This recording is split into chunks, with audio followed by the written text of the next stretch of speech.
What's up, you beautiful Redditors? Hope you're having a fantastic Thursday. Welcome to the RNEWS morning show. And let's just jump into it. From r/news. Armed man arrested at Charlotte polling site after being banned. Me too. They don't have a clue what tough is, but they'll tell you how hard it is having bone spurs. What's really interesting is that these types of guys look way older than they actually are. This jabroni is only 36, yet he looks 50 in his mugshot. My question is, why do people want to act all military? Like, even military folks don't want to act military. The literal only reason I'd ever want to join is to get my student loans taken care of.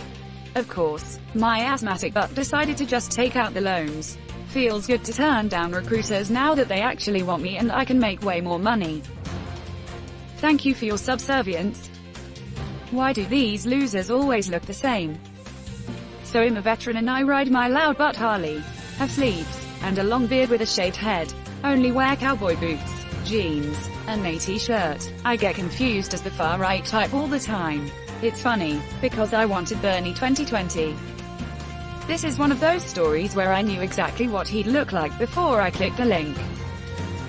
Same here, well, kind of. He's skinnier than I thought. You're watching the RNEWS show.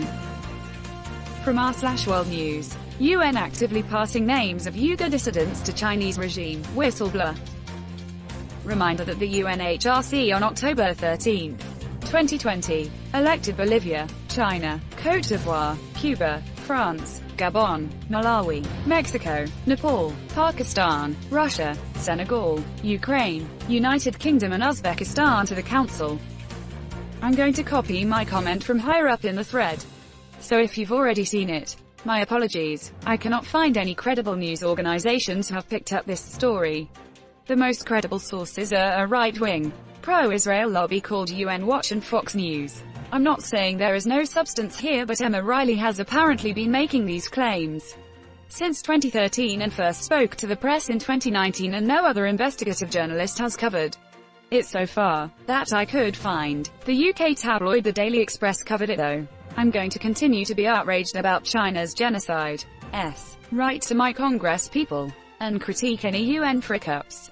But this isn't going on my list until I see some real journalists involved. Pro tip: don't trust any one specific comment in this thread just by looking at how many upvotes it's getting. Read the damn article and do some further researching and reading on your own. Many of the top comments and claims I'm seeing right now can't be backed up by sources. You're watching the RNEWS show. From r/News. Recreational marijuana legalized by New Jersey voters. Now we just have to see what state will be last to legalize. I have to go with Indiana. You can't even buy cold beer in the same store that sells cold pop. You have to get warm beer. Don't ask because I don't get it. I beg to differ, they are doing very well in the COVID race. They are nearly in the lead. Smirk. That's not frick it. This comment won't change anything. Way to go, Alabama. Thumbs up. It's actually freaking ridiculous that NJ legalized it before NY. I'm pissed. Hey Kansas, I freaking hate you. Arizona did as well. It's gaining traction! Exclamation mark. Good for them. Hopefully it's another step towards national legalization. You're watching the RNEWS show. From r/Politics. Trump promises Michigan that he will never come back if he loses the state to Biden. No, stop. Don't go. Oh no. Anyways. If that isn't motivation to move to Michigan, I don't know what is. Hard to come back when you're in a New York prison. Or fled to a non-extradition country. Honestly, I think he'll arrange a trip post-election, pre-inauguration, and he'll just choose not to come back. What I really hope happens is he goes to Russia. Investigations go on. Charges are set. Extradition is asked for them. Putin just laughs and hands over Trump, who figured he'd be safe, and then he spends out his days in jail. Putin has been using Trump as a tool, but once he's gone, I don't see that he actually has any value to Putin, so why not just dunk on him and his family to show what idiots they are? He has no reason not to. Our COVID numbers will go down. Virginia'll take that deal too, if you're offering. Screw you guys, I'm going home. Cartman, the President of the United States. You're watching the RNEWS show. From r/news, Poland stalls abortion ban amid nationwide protests. Protesting might actually have worked for something? If so, that's great to see happen. The president is kind of panicking and promising to reverse like every ban except on fetuses with Down syndrome. But there's unlikely to be support for this in his own party. And it would only bring the situation back to almost but not really status quo, which is something most protesters wouldn't be happy with. The problem is that it is not his area. It was constitutional court interpretation of constitution. It was statement how you should understand given law. Technically, president is little b word who knows nothing and can do nothing.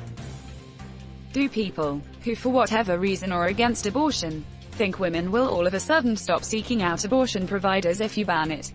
Seriously, in what world do you think restricting a woman's right to bodily autonomy and forcing a woman to carry an unwanted pregnancy to term is a better outcome of an already crappy situation when all you're going to do now is force them to seek abortions from non-medically trained people, which is the worst outcome? My question to you is, how far would you like to take your anti-abortion stance?